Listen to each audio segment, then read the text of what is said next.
ఇతని పేరు పప్పు. హైట్ 5'10", వయస్సు 25 సంవత్సరాలు. కానీ వెయిట్ ఇంటూ 5 అంటే 125 కేజీలు. ఇతని వేస్ట్.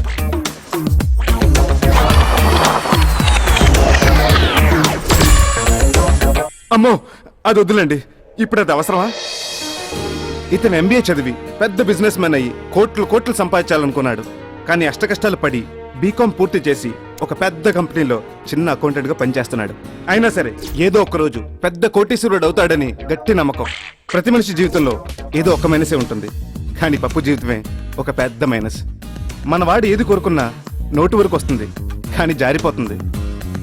వీడు చాలా చాలా పెద్ద ఇంటెలిజెంట్ అని అనుకుంటాడు.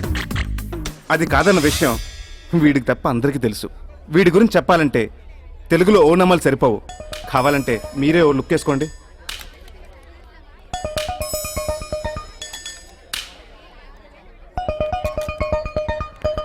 వద్దమ్మా, నేనున్నానుగా, నేను వడ్డిస్తాను.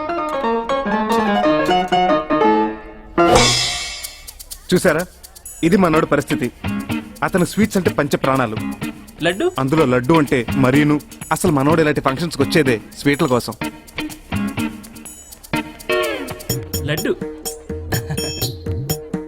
లడ్డు లడ్డు.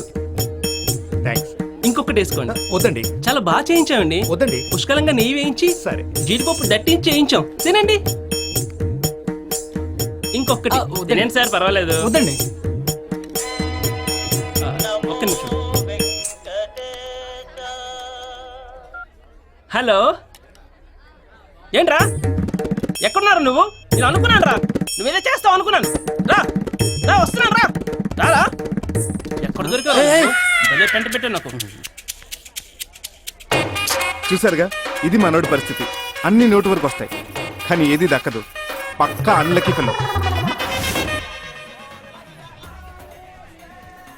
ఒక తిండి విషయంలోనే అనుకుంటున్నారా? ఇది చూడండి, ఏ కొత్త సినిమా రిలీజ్ అయినా మొదటి రోజు మొదటి ఆటలో చూడాలనుకుంటాడు. ఎందుకంటే అలా చూడలేదనుకోండి, చూసిన వారల్లా ఎవరికి తోచిన విధంగా కథలన్నీ రివీల్ చేస్తుంటారు. పైగా దానికి తోడు రివ్యూలు, పైరేటెడ్ CDలు. ఎవరి ద్వారా తెలియకుండా చూసే సినిమాలో ఉండే ఆనందం, థ్రిల్ చాలా గొప్పగా ఉంటుందని మనోడు గట్టి నమ్మకం. అది నిజంగా నిజమే అనుకోండి. కాకపోతే నేను ఎందుకంటే రివీల్ చేయటం, మీరే చూడండి.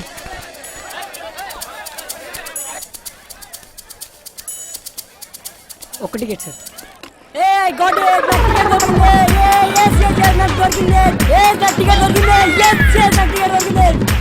సార్ ప్లీజ్ సార్, ఒకే ఒక టికెట్ అయిపోయాయి సార్. Sir sir please sir. కానీ ఒక్క విషయం మాత్రం పప్పు గురించి చెప్పాలంటే, మనోడు చాలా చాలా చాలా జాగ్రత్త పరుడు. చూడండి మనోడు ఎంత జాగ్రత్తగా బండి నడిపిస్తున్నాడు. ట్రాఫిక్ రూల్స్ అండ్ రెగ్యులేషన్స్ ఖచ్చితంగా పాటిస్తాడు.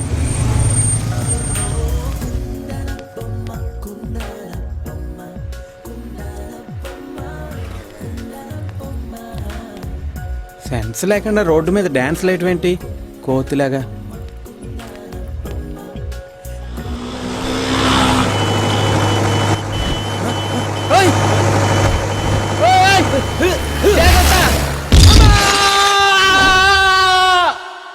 చూశారుగా, రామేశ్వరం వెళ్ళినా శనేశ్వరుడు తప్పదన్నట్టు మనోడు ఎంత జాగ్రత్తగా వెళ్ళినా మొప్పులు తప్పవు. అంత పెద్ద అన్లక్కీ ఫెలో ఎలా బతుకుతాడో ఏమో. ఇలా వీడి గురించి చెప్పుకుంటూ పోతే ఒక జీవితకాలం సరిపోదు. అందుకని వీడి పాస్ట్ పక్కన పెట్టి ప్రెసెంట్కి వచ్చి వీడి ఫ్యూచర్